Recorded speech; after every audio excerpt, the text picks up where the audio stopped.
Olá pessoal, bem-vindo para mais um vídeo do nosso canal. E o nosso vídeo de hoje, sem perder tempo, a nossa discussão de hoje vai ser com o professor Daniel Finizola, que aqui na nossa cidade, aqui em Caruaru, também é vereador e aí vai tentar também se reeleger, mas a nossa discussão aqui ela não vai se pautar dentro do que o professor, enquanto legislador, fez nos seus 4 anos. É mais um debate, uma discussão aqui acerca do Partido dos Trabalhadores dentro da visão do professor Daniel. E com isso, nós iremos tentar aqui avançar, aprofundar questões que são necessárias e urgentes para serem debatidas, mas que às vezes fogem de um debate maior dentro do cenário nacional. E aqui a gente vai ter a oportunidade de levantar uma série de questões para que o professor possa levantar também o seu ponto de vista e a sua visão que ele tem da atual conjuntura, das problemáticas internas que existem dentro do PT,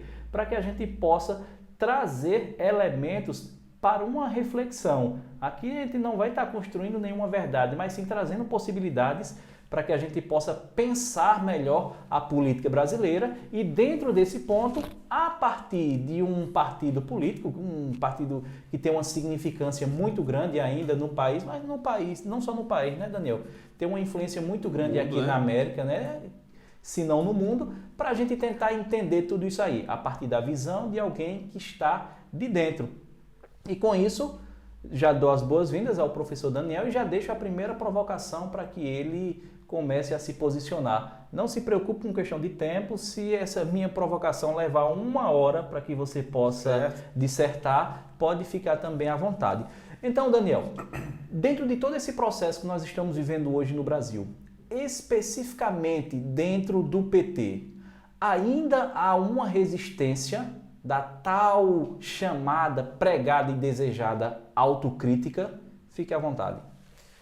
Eu penso que a autocrítica no mundo da política hoje ela vale para todos os partidos, não é simplesmente para o PT, né?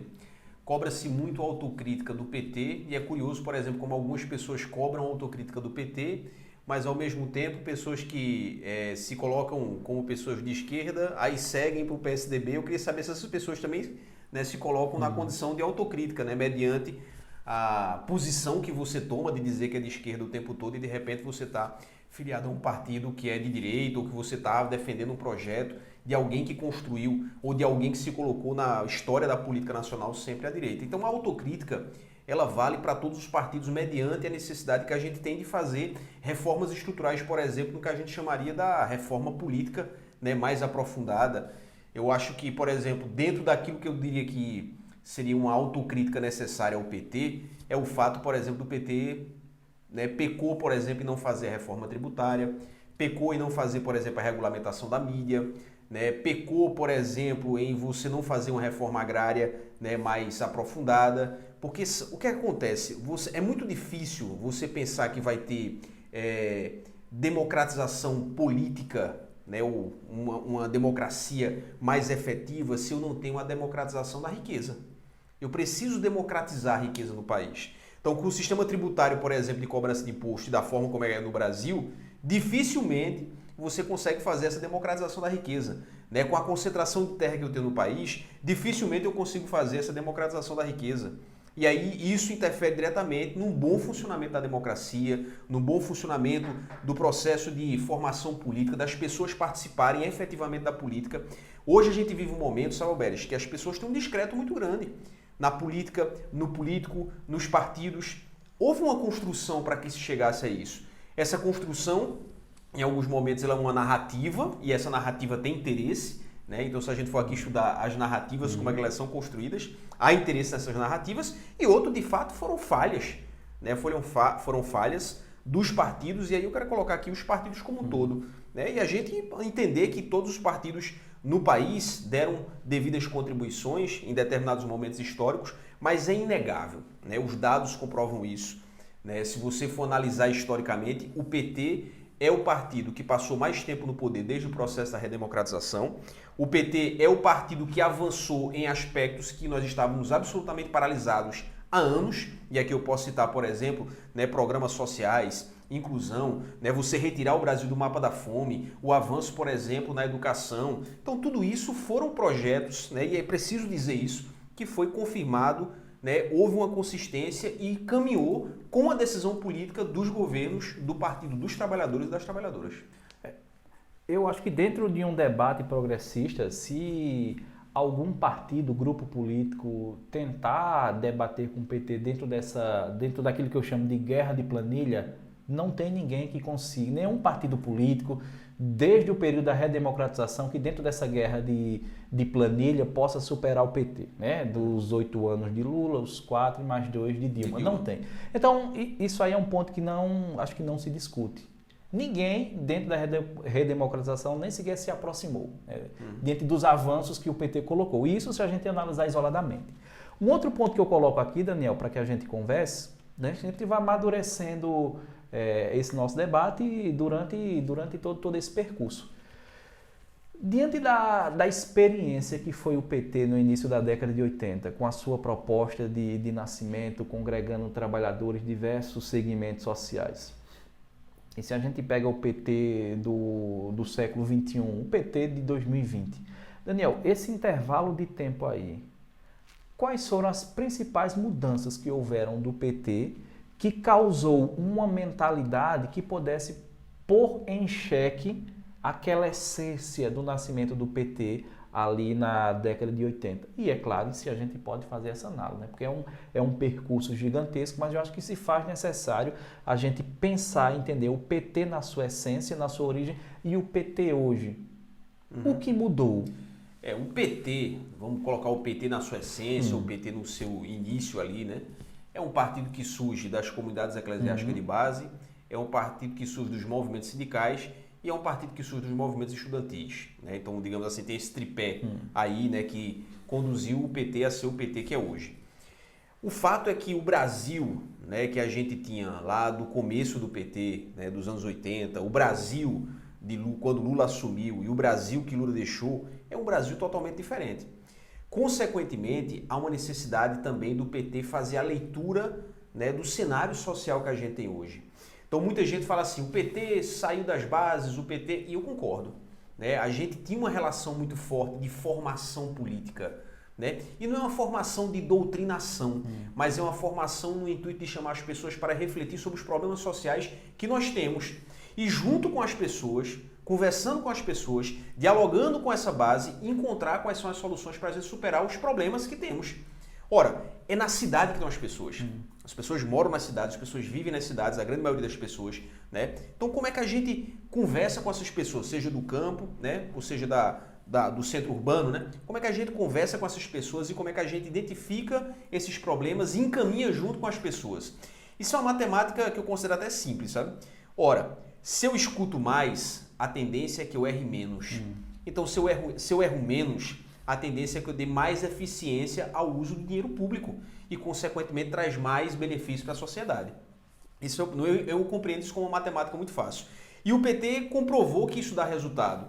O orçamento participativo, né? Por exemplo, nós, né, hoje eu exerço uma função de parlamentar pelo PT e a gente tem, né, o modo, né, petista de ser parlamentar, o modo petista de ser prefeito, né? Tem todo o instituto, a Fundação Perseu Abramo, né, que tem esse papel, tem um vasto material, né, acadêmico, um vasto material de pesquisa, de consulta, né, que ajuda o parlamentar do PT, que ajuda o prefeito do PT a poder tocar questões relacionadas à administração pública. E algo, né, experimentado, algo onde você tem os equívocos, onde aponta os equívocos, onde é que você pode acertar, onde é que você pode errar. Mas isso não é uma fórmula, né?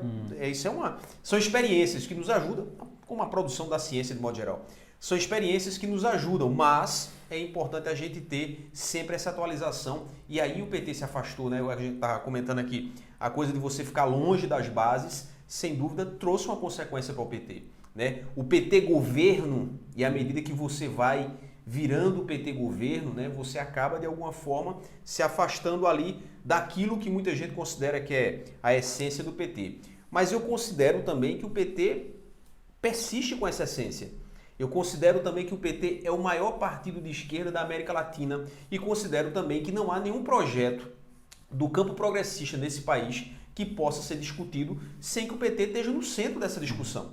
Pelo fato da importância que tem o PT enquanto partido, da importância que tem o PT enquanto história e da importância que teve os últimos governos do PT e as transformações que ele promoveram no país, né? Desde o campo social, ao campo educacional, ao campo econômico. A gente chegou numa situação de praticamente pleno emprego. Você já imaginou quando é que a gente ia ter isso no Brasil? Justo. Então, a coisa do emprego, da renda, né, de você estar preocupado se o ônibus vai chegar na hora certa, lá no ponto que o cara vai pegar para ir para o trabalho, para ir para a faculdade, se o posto de saúde vai estar funcionando. Isso tem que ser preocupação de quem é parlamentar, isso tem que ser preocupação de quem é prefeito, prefeita, né, no seu dia a dia, no seu cotidiano, e isso passa necessariamente por projetos políticos.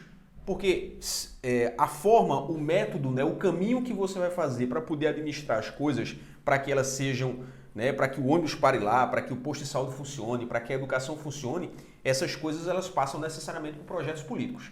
E os projetos políticos eles são construídos de forma coletiva nos partidos. Então é importante ocupar o partido político. É importante chamar a juventude para dizer à juventude, olha, o partido político ele é importante, o partido político ele faz parte da democracia, o partido político é algo extremamente importante para que a gente possa fazer a transformação da vida das pessoas para melhor, lógico e evidente, a partir da política. E da essência até para o PT do século XXI, ele conseguiu, na sua visão, atingir isso de forma plena enquanto governo? Eu falo dentro da esfera federal. Veja, eu penso o seguinte, que a gente avançou em muita coisa, é inegável isso, como você bem colocou, o jogo das planilhas, né? Do jogo das planilhas é evidente que a gente avançou muito, mas é isso, eu penso que a gente vacilou em algumas coisas, né? Então, por exemplo, né, que a gente estava comentando de fazer uma reforma, as reformas estruturais tão necessárias no Brasil, né? Então a gente não fez essas reformas em um momento que a gente tinha lá uma correlação de força no Congresso que poderia ter ajudado a fazer essas reformas. Então acho que esses são grandes equívocos e acho que nisso a gente não avançou, né? Nisso a gente não fez com que a sociedade tivesse debates que eu considero que são extremamente importantes e necessários hoje, sabe? Por exemplo, como é que a gente tem na nossa Constituição, Saulo Alberes, o fato de você ter lá, tá dizendo, ó, tem que taxar as grandes fortunas. Por que a gente não fez o debate de taxação das grandes fortunas? Se é uma bandeira da esquerda, é uma bandeira do campo progressista, né? Por que a gente não caminhou para isso? Sabe? Então são questões que eram fundamentais o PT ter debatido e que infelizmente o PT não debateu. E que isso traz consequências. Você já imaginou, por exemplo, o impacto que teria economicamente para a gente se a gente tivesse as grandes fortunas taxadas diante de uma situação dessa que a gente está vendo, pandemia, dificuldade econômica, saiu ontem o PIB, né? O PIB, o pior PIB da história, né? Desde que é contabilizado, né? Desde os anos 80 para cá. Então, imagina, né, o impacto que isso vai ter na vida do trabalhador. Isso é menos emprego, é menos renda, né? É uma condição de vida, né? Mais pessoas numa condição de vulnerabilidade, sabe? E aí a gente vive hoje um governo que abraçou o populismo, né? Que é, mas o Bolsa Família era isso. Não, vamos lá, o Bolsa Família você tinha todo um ciclo de estrutura que era necessário, ou um ciclo de prerrogativas que eram necessárias para que você pudesse receber. Seu filho tinha que estar na escola, tem o cartão de vacinação, né? Tinha toda uma contrapartida, a palavra certa é essa, tinha toda uma contrapartida, né? Enquanto o tal do Renda Brasil até então não apresentou nenhuma contrapartida. E aí é simplesmente um programa que não ajuda a você construir uma condição social melhor. Você apenas faz uma transferência sem você pensar na educação, sem você pensar na saúde, sem você pensar, né, em vários aspectos que estão dentro do conjunto da assistência social, que infelizmente o governo não apresenta. O governo não apresenta dados. É um governo que não apresenta dados, é um governo que não tem planejamento, é um governo que hoje, né, o governo Jair Bolsonaro é um governo que não sabe o que é Brasil. Isso fica muito evidente, né, em tudo que ele coloca. A gente vê hoje, diante das pesquisas, que o governo federal hoje tem uma massa de 30%, 35% que são fiéis. E aí um ponto que eu coloco, Daniel, para que você reflita dentro da mentalidade do PT, é o seguinte, o PT perdeu a eleição, deixando agora a extrema-direita tomar o poder. O PT perdeu a eleição. Por que o discurso de corrupção pegou mesmo? Aqueles que votaram no Bolsonaro, segundo turno, foi justamente dentro da lógica da sua lógica. Foi devido a esse imaginário de corrupção do PT? Sim. Houveram mais elementos além disso aí? Eu coloco esse ponto, Daniel, porque eu analiso também da seguinte forma. Vamos ser bem breve, porque aqui a análise é sua. Foi dado voz a um determinado grupo da população brasileira que tinha esses desejos. Misoginia, machismo, enfim, a vontade de ter 1, 2, 3, 4, 5 armas para fazer sei lá o quê. E aí eles potencializaram todo esse desejo, ou todos esses desejos esdrúxulos, sintetizaram dentro da ideia de corrupção. E isso pegou. E a gente vê hoje o governo Bolsonaro inundado também de práticas de corrupção. Mas nunca foi contra a corrupção. Nós estamos aqui conversando agora, e aí eu recebi, estava lendo aqui, que o Bolsonaro está agora, nesse exato momento, conversando com o Roberto Jefferson, abraçando e trocando declarações de amor. Aí a minha questão é essa, para você refletir, né? dentro da lógica do PT mesmo, você faz parte do PT há um bom tempo. Foi só isso mesmo? A questão de dizer que o PT era corrupto, ou então dentro de uma ideia de anticorrupção, eu vou buscar aquele que é o antagonismo. Colocar para você que está vendo a gente. Bolsonaro foi eleito, ele nunca foi um cara contra a corrupção. Nunca foi. Tá? É só você ver o histórico de Bolsonaro. Né? O cara que estava há mais de 20 anos no Congresso, e você vê o histórico de tudo que tem surgido aí. Bolsonaro, né, e família é a representação de tudo que há de pior na política, pelo fato do familismo, né, pelo fato de você ter meio que uma dinastia, né, meio que uma oligarquia ali que estão... Né, você imaginar que tudo que o cara faz, o cara vai lá e pergunta aos filhos, ou os filhos conduzem, os filhos derrubam o ministro. Né, então, essa condução, isso é muito ruim para o país. Em relação ao PT, né, especificamente em relação à sua pergunta, sim, foi criada a imagem, né? Isso aí é uma narrativa, e essa narrativa foi reproduzida várias vezes, né? Citando aqui o Goebbels, né? Aquela história de uma mentira contada várias vezes acaba tornando-se verdade. Isso foi exaustivamente, né, colocado, que era o PT que tinha feito isso. Ora, se você for analisar nos processos, né, e isso é uma coisa que é muito do miúdo, e para a grande população ela tem mais dificuldade em fazer essa leitura, né, mais do miúdo da política, né? Então, por exemplo, se você for analisar, a grande maioria das pessoas que estão condenadas não são do PT, é do MDB, é do PP. Né? Se você for analisar, o Lula está sendo agora inocentado, estão sendo arquivados boa parte dos processos que acusavam Lula. A Vaza Jato, né, do Intercept, provava por A mais B que, ora, existia uma relação que não é saudável dentro de uma estrutura jurídica, né, que estava julgando Lula, que fez com que mostrasse que havia toda uma intencionalidade por trás daquele julgamento de Lula, que no final das contas retiraram Lula da disputa eleitoral. Né? Então, se você for pensar, se Lula tivesse 5% de intenção de voto naquele momento, será que eles teriam feito isso? Se Lula tivesse 5%. Dificilmente esse processo teria andado na velocidade que andou, dificilmente os caras teriam condenado Lula, entendeu? O problema é que Lula ganharia as eleições. E aí, né, você que é um bom professor de história, vamos pensar aqui que tem um documentário que a gente já assistiu várias vezes, que é Muito Além do Cidadão Kane, né? E naquele documentário tem uma parte lá que ele vai falar, por exemplo, sobre as ações das estruturas de comunicação nos movimentos eleitorais, que ferem diretamente os valores democráticos, os princípios democráticos. E aí, por exemplo, tem a famosa eleição, né, do segundo turno, né, a nossa primeira eleição depois da redemocratização, de 89, onde a gente tem Lula e Collor no segundo turno, né, isso já é declarado, inclusive o Boninho da Globo já falou isso, que foi criado, né, o debate foi criado, colocaram ele, o Boninho já vi essa matéria. O Boni Pai, né? O Boni Pai, exatamente, o Boni Pai, colocando, olha, a gente colocou uma cerinha no Collor para dizer que ele era uma pessoa mais do trabalhador, aquelas pastas que estavam em cima não tinha nada ali, não tinha nada, era só papel, não tinha nenhuma denúncia. E que era a ameaça constante dele. Né? Então, veja, era uma estrutura de comunicação interferindo diretamente na condução das questões democráticas do país, isso é muito sério. Então, o que é que a gente teve agora, recentemente? Uma estrutura jurídica que também interferiu, né, nos valores democráticos do país. Sabe quem está sofrendo com isso? Eu, você e a população que está aí fora, né, com um crescimento pífio, muito antes da pandemia, né, um crescimento pífio que não gera emprego e renda para as pessoas, e as pessoas precisam de emprego e renda. As pessoas querem saber o seguinte: eu vou ter o que comer, eu vou ter emprego, eu vou ter salário, sabe? Hoje, essa é a principal preocupação, mediante o crescimento do desemprego que a gente tem. Então, esse é um debate que é um debate sério, né? Ou seja, você criar um movimento de criminalização de um partido, né? Uma narrativa de criminalização de um partido, a narrativa de criminalização de uma determinada pessoa, sabe? Quando, na verdade, você tem uma teia, né, de relatos e uma teia de fatos que vão muito além do PT. Está aí provado, por exemplo, toda essa teoria. O que é que Flávio Bolsonaro vai dizer em relação à sua loja de chocolate?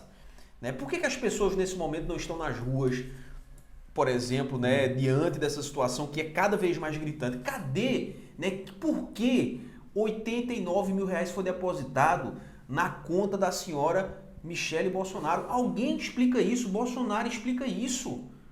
Sabe? O cara vai dizer que vai dar murro na boca do jornalista. Então, veja como a nossa democracia o tempo todo é um governo que está atacando os valores democráticos, a nossa democracia. Então, isso é muito sério, o que a gente tem vivido no Brasil. E, importante colocar, o PT nunca fez esse movimento, né, de dizer autoritário, né, de atacar as instituições democráticas, enquanto a gente está vivendo hoje é um negócio sério. Agora, isso é uma coisa que é muito interessante, né, que é da cultura do brasileiro, né, e que é muito da nossa formação histórica, né? A gente tem um apreço muito grande pelo herói, né? O Moro foi um herói. A gente não tem apreço por projeto, por instituição, né? A gente não tem esse cuidado, mas a gente tem um cuidado com o herói. Então isso é do processo de cultura política que a gente precisa transformar, né? Porque quando a gente tem apreço pela instituição, a gente tem apreço pela coletividade, a gente tem apreço pelo bem público, a gente tem apreço pela impessoalidade nas instituições públicas, né? E a gente não tem isso, né? A gente tem isso muito, muito frágil no Brasil, né? Isso também faz com que a democracia seja muito frágil. Então é importante a gente superar essa coisa do herói, né? Essa coisa desse amor pelo herói e ter mais amor pelas instituições, porque as pessoas passam, as instituições ficam e elas deixam um legado, né, que deve servir a toda a população brasileira. É por isso que, na minha forma de analisar, eu percebo que essa ideia que foi construída e que levou o Bolsonaro para a vitória foi uma situação que foi muito confortante para aqueles que queriam, de alguma forma, desabafar o seu ódio, enfim, até a sua ignorância e centralizar num debate de corrupção. Porque nós temos 1 ano e meio de governo e saiu também hoje. Além dessa conversa com o Roberto Jefferson, saiu dados do cartão corporativo do presidente. Ou seja, milhões e milhões gastos no cartão corporativo, aonde que é um cartão que é destinado, né, é um limite estratosférico que não tem limite, e quem paga isso é o povo brasileiro. E aí, Daniel, a gente percebe que não há esse zelo no ponto que você falou aí dentro da questão do bem público. Você falou também no outro ponto aqui, hoje a população ela está muito mais preocupada no que eu vou ter para comer daqui a pouco, no que eu vou ter para comer amanhã. E isso, para mim, está diretamente ligado às utopias. A partir do momento que nós temos essa crise gigantesca, sem precedentes da economia, que foi potencializado com a pandemia, a população, a maioria, eu estou falando a população, falando a classe trabalhadora, mas pobre, a sua utopia, ela deixa de ser aquilo, deixa de ser um horizonte para ser aquilo que... O que é que eu vou comer amanhã, depois, daqui a pouco, o imediatismo. Aí o ponto que eu coloco para você é importante isso aí, Daniel. Aí eu dou uma oportunidade agora para que você, até em nome do PT, que você faz parte, possa nos dizer quais seriam, Daniel, os pontos em que o PT hoje trabalha para tentar reavivar uma utopia de horizonte? Boa pergunta. Primeiro, a gente precisa entender que a política, de modo geral, vive uma crise geracional, sabe? Acho que isso é um fato. E aí essa crise geracional, o PT não está inerte a essa crise, né? O PT está nessa crise também. Existe uma crise geracional hoje no PT. E ela dialoga muito com aquilo que a gente colocava anteriormente, do fato de que você tem um Brasil diferente, as leituras sociais elas precisam estar ligadas a esse novo contexto social que se tem do Brasil de hoje, não é o Brasil de 20, de 30 anos atrás. Então essa crise geracional ela existe. E aí essa crise geracional ela traz também parlamentares, dirigentes políticos, dirigentes partidários que estão procurando entender essa leitura. Não é fácil, tá, Alberes, o que a gente vive hoje. Eu vou dar aqui um exemplo, né? Tá todo mundo até hoje fazendo leitura do que aconteceu em julho de 2013. Né? E eu, particularmente, acho que tudo que a gente está vivendo hoje começou a se gestar a partir dali. Os grandes movimentos que foram responsáveis pela disseminação de fake news, né, como MBL, né, Brasil Livre, eu esqueci, enfim. Esses movimentos que surgiram, todos eles surgiram no bojo dessa confusão e de uma despolitização dos movimentos, do movimento, né, que a gente teve naquele momento. Né? Então, era algo articulado, não era algo de graça, era algo pago, era algo caro, né? Algo articulado que fez com que você elegesse figuras extremamente conservadoras. E esse conservadorismo tem gerado um impacto muito grande. O Brasil passou a discutir muito mais, por exemplo, se a pessoa vai ser, passou a discutir muito mais a orientação sexual da pessoa do que discutir, por exemplo, a necessidade real do dia a dia das pessoas. Né? A orientação sexual das pessoas é uma questão de foro íntimo das pessoas. Então, a gente precisa criar políticas que garantam a essas pessoas o direito, né, para que elas não sejam agredidas, para que você não tenha qualquer tipo de violência para as pessoas em relação à sua orientação sexual. Isso faz parte, inclusive o PT foi muito responsável por isso, de trazer essa pauta para a sociedade. Mas é importante que a gente entenda que existe todo um contexto social que faz com que isso aconteça. Então a gente tem hoje um movimento por parte de uma nova geração que está chegando e que essa nova geração está procurando sempre entender, né, que Brasil é esse, porque não está sendo fácil para ninguém entender esse Brasil que está posto hoje com todas essas dificuldades sociais, né, e o futuro, né? O que a gente vai pensar, por exemplo, do Brasil daqui a 10 anos, daqui a 15 anos, porque a gente tem que sempre fazer esse cálculo, né? A gente tem que fazer o cálculo do Brasil daqui a 7 anos. Você já imaginou, Alberes, a gente está fechando, as contas do país estão fechando há 7 anos no vermelho. 7 anos. Né? O impacto econômico que isso vai ter lá na frente é muito grande. Né?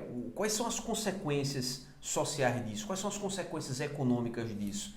Então não dá para você fazer, por exemplo, nenhuma análise social hoje sem você estar preocupado no impacto econômico, sem você estar preocupado no impacto social, sem você estar preocupado no impacto ambiental.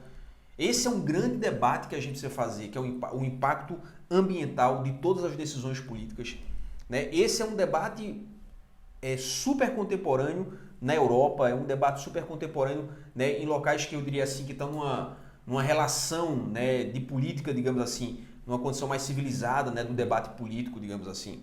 Então é importante que a gente possa trazer esses debates para cá, para o país, porque isso é o futuro, né? A sustentabilidade, a necessidade de você ter condições políticas e decisões políticas que tragam uma relação econômica e social cada vez mais sustentável, a preocupação com a boa escola, a preocupação com saúde, a preocupação com a distribuição da riqueza, sabe? Eu acho que isso tem que ser. E aí a gente tem que ser tem que ter uma relação de, como é que eu posso dizer, não só de preocupação, mas de projeto, sabe? A gente precisa pensar projeto. Os políticos hoje também trabalham muito no imediatismo, né? Eu quero que aconteça agora, eu vou fazer o discurso para agora, eu quero ser o lacrador, eu quero fazer... Mas e o projeto? Né? Qual projeto você está discutindo? É o projeto para daqui a 15 anos, para daqui a 10 anos. Então isso precisa estar presente aí na vida de todo mundo que trabalha numa condição partidária, na condição de um coletivo. Hoje o PT tem essa mentalidade de médio prazo? Tem essa mentalidade, isso tem sido construído. Vou falar para o Caruaru, por exemplo. Né? Caruaru tem essa mentalidade, a gente tem procurado construir isso e pensado sempre a cidade para 10 anos na frente, né? 15 anos na frente, porque afinal de contas Caruaru é praticamente uma cidade de 400 mil habitantes, já está chegando a 400 mil habitantes, virou um centro universitário. É uma cidade que tem problemas estruturais, né, sérios, como questão de saneamento básico, né, uma informalidade muito grande que tem na cidade de Caruaru. Tudo isso tem impactos sociais significativos, impactos econômicos, impacto na receita do município e, consequentemente, se você vai ter condição de prestar um melhor serviço ou não para a população caruaruense. Então isso precisa ser pensado, né, em 10, 15 anos na frente. Isso está sendo pensado, Daniel, dentro do PT? Isso está sendo pensado junto com a comunidade? Isso está sendo pensado junto com a comunidade. Queria dizer a todo mundo aqui que a gente tem feito, mediante toda a situação que a gente tem vivido, né, de isolamento social, mas a gente tem procurado utilizar, por exemplo, os mecanismos virtuais para poder ouvir a população. A gente tem uma plataforma, né, que hoje está disponível para todas as pessoas aqui da cidade de Caruaru, onde essas pessoas podem acessar essa plataforma e, inclusive, podem colocar suas ideias, suas colaborações em relação àquilo que ela entende que é importante para a cidade de Caruaru.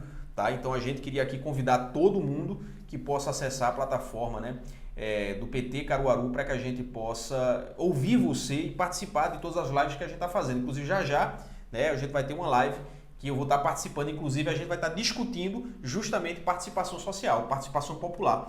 Como é importante a participação social para que a gente possa construir programas de governo. Que isso vem da essência do PT. Do PT. Da essência o lá PT nasce assim, né? dos movimentos de base. Essa retomada, ela tem um tom muito significativo porque mostra um direcionamento. Mas um outro ponto para colocar também, porque nós temos uma situação aqui do PT local que me parece ser algo também que repercute no país todo, que são as divisões. Não as divisões dentro da ideia de uma tendência de tentar buscar uma hegemonia dentro de um debate, mas é aquela situação, pelo menos aqui em Caruaru, que nós acompanhamos, pelo menos eu que estou de fora, a gente percebe que essas tendências que existem aqui de forma local não é uma tendência que é para se criar um debate e dentro desse debate tentar se buscar uma corrente hegemônica e depois todo mundo correr com essa hegemonia para tentar colocar em prática. Há de fato uma luta, como se existisse a tendência A do PT, que é oposição à tendência B do PT.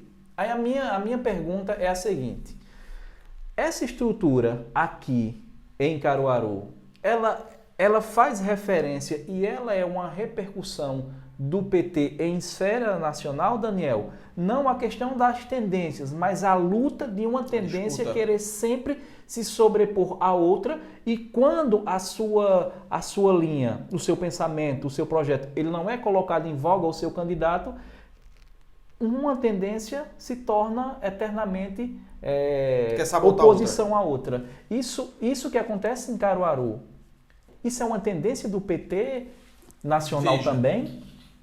Quem pensa política dessa forma pensa pequeno. Né? Então, se nós somos do mesmo campo político, né, e você quer me sabotar, né, eu estou no movimento de querer sabotar você, né, isso é um pensamento político pequeno que no final das contas nem ganha eu, nem ganha você e perde a sociedade como um todo.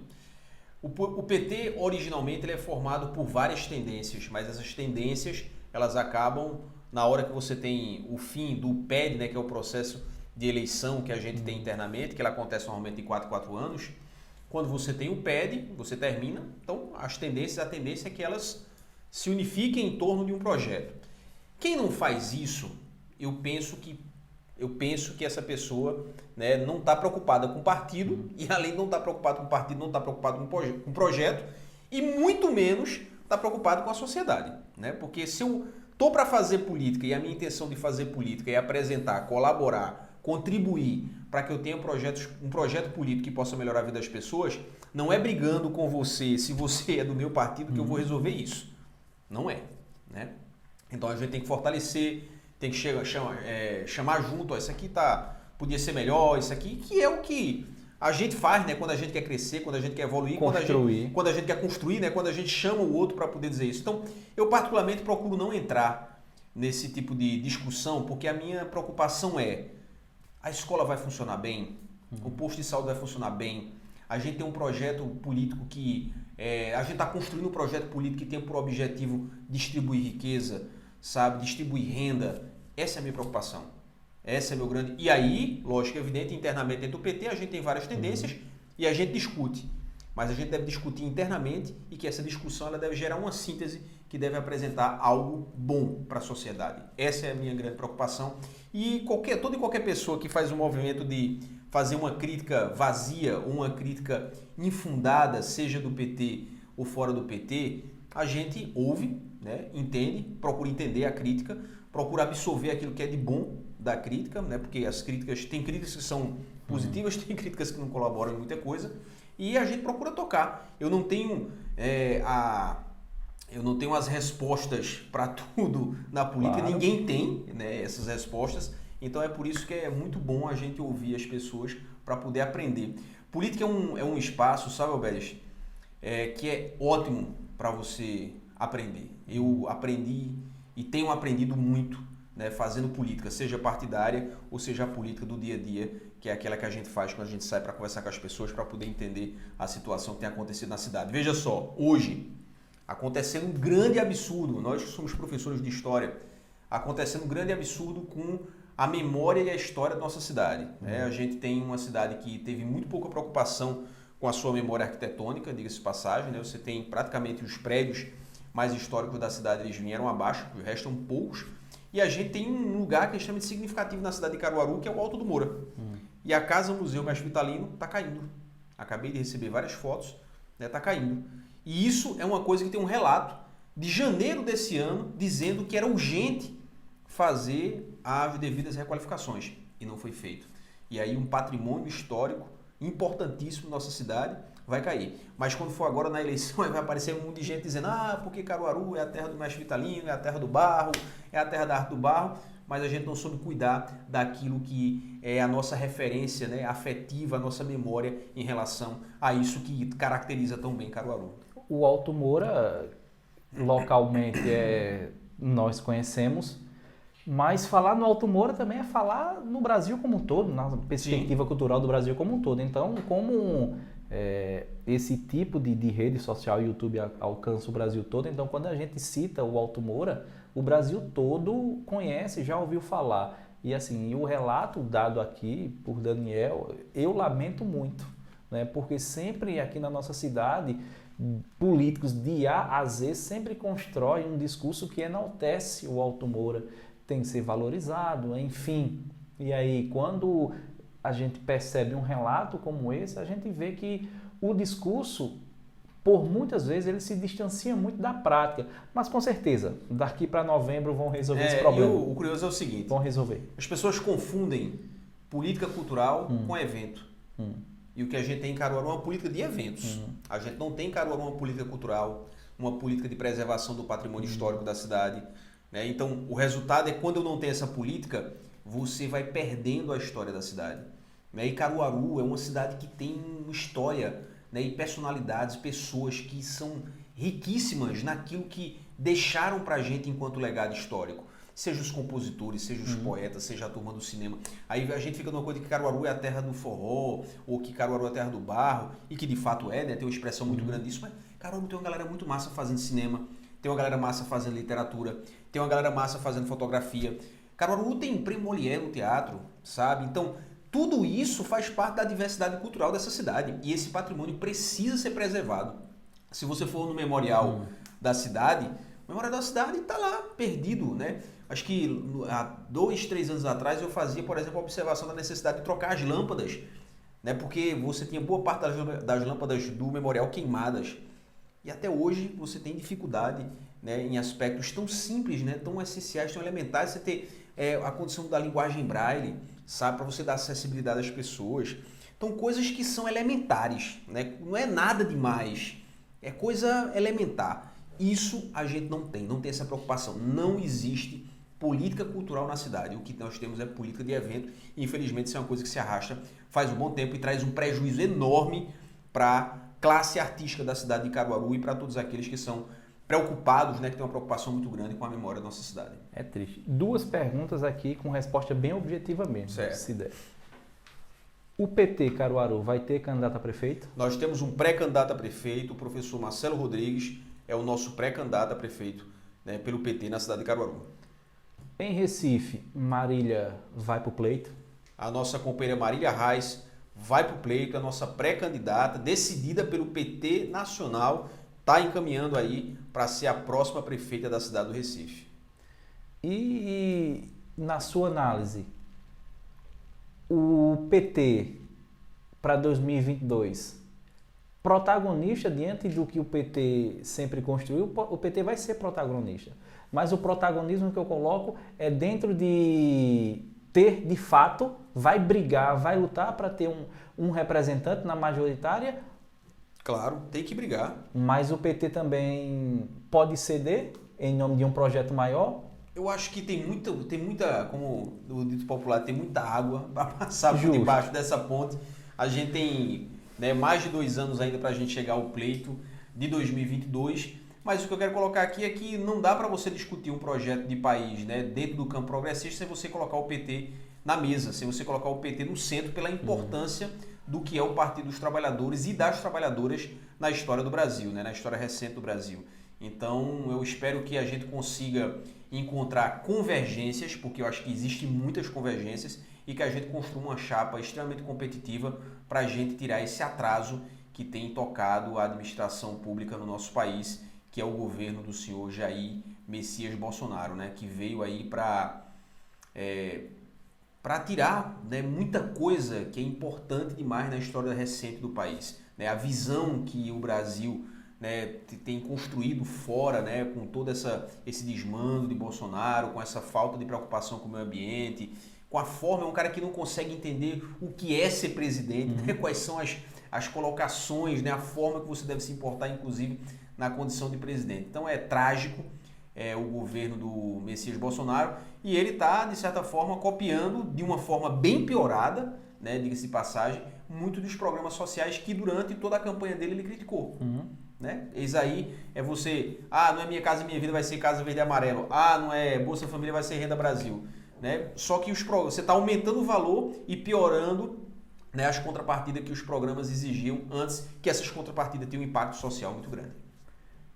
Mas para você, o PT, dentro de um projeto maior de país a médio e longo prazo, pode abrir mão de um protagonismo? É possível. Certo. É possível. Eu não vejo essa coisa de que vamos ver o caso da Argentina, por exemplo, né, onde você teve a Cristina lá, né, abrindo mão, foi para vice. Eu acho que é possível.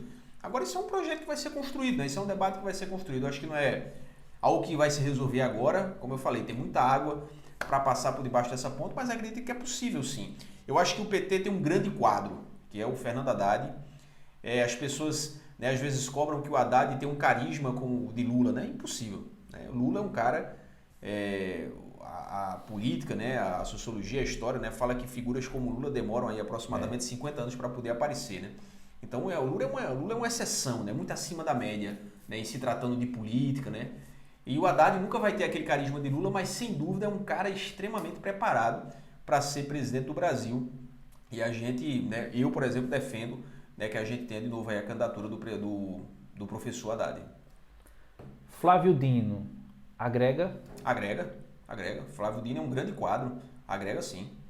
A família Gomes do Ceará hoje agrega diante do que eles se colocam com relação ao PT?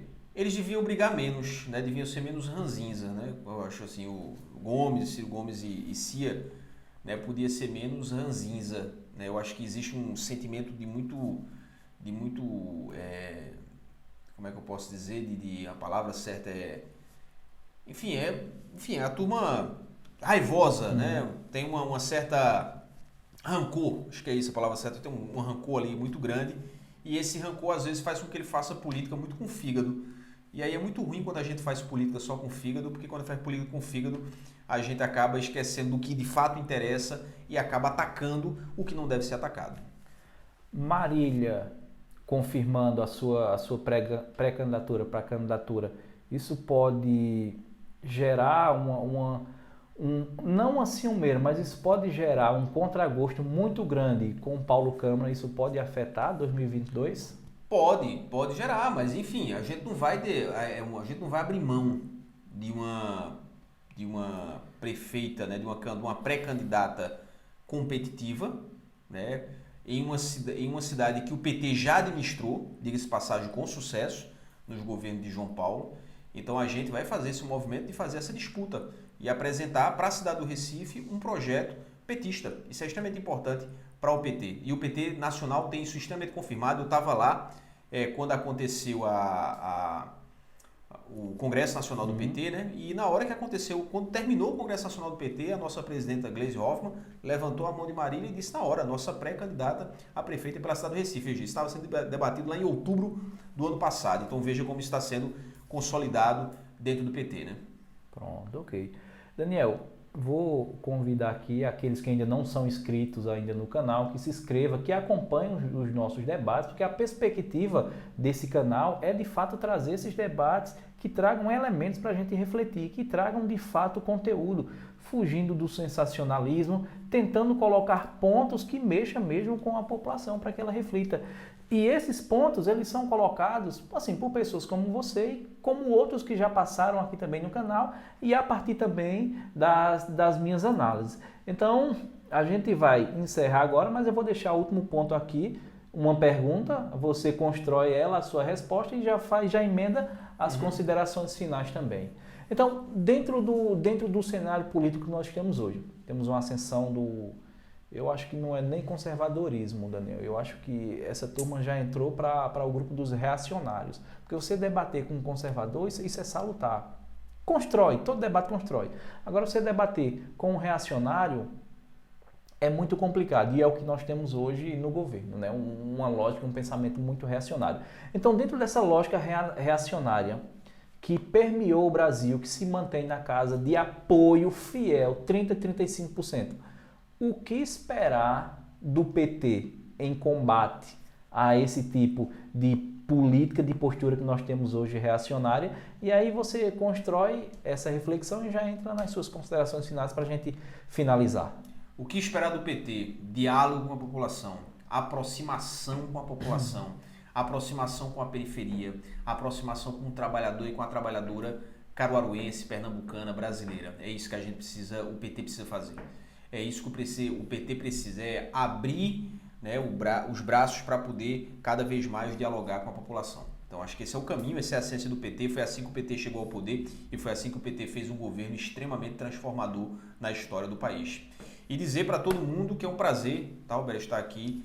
Muito obrigado pelo convite e sempre que convidar vai ser um prazer estar aqui para a gente trocar essa ideia, deixar um cheiro grande para todo mundo. Quem puder siga a gente aí também nas nossas redes sociais, @Daniel Finizola, Facebook, Twitter, Instagram. A gente tá lá sempre trocando essa ideia e estamos aqui. Qualquer coisa é só dar o toque que a gente corre aqui para trocar essa ideia. Nós que agradecemos o canal. É um debate que enriquece, é um debate que não tem como um propósito estabelecer de goela abaixo verdades, mas trazer possibilidade da gente pensar acerca de outras possibilidades. Temos um discurso hegemônico hoje na sociedade, mas esse discurso hegemônico, ele é passageiro. E esse discurso hegemônico, ele começa também a sofrer revés a partir do momento em que nós temos espaço para que a gente amplie esse debate. Então, quantas e quantas pessoas não têm interesse de ouvir uma fala de alguém centrado, que tem um pensamento muito mais baseado no racionalismo do que na emoção, principalmente dentro dessa sigla partidária hoje que é o PT, que devido aos últimos anos vem sofrendo um processo de desgaste gigantesco e trazê-lo novamente ele para o debate e para escutar essas suas posições dentro de uma forma racional, isso ajuda a gente compreender mais. Não significa dizer que a gente vai concordar, que a gente vai discordar, mas trazer os elementos para o nosso debate. E isso é a proposta do nosso canal, tá bom? Então agradeço a você que assistiu até agora e aí repito, quem ainda não é inscrito, que se inscreva e possa acompanhar. Nos encontraremos no próximo vídeo, pessoal. Valeu!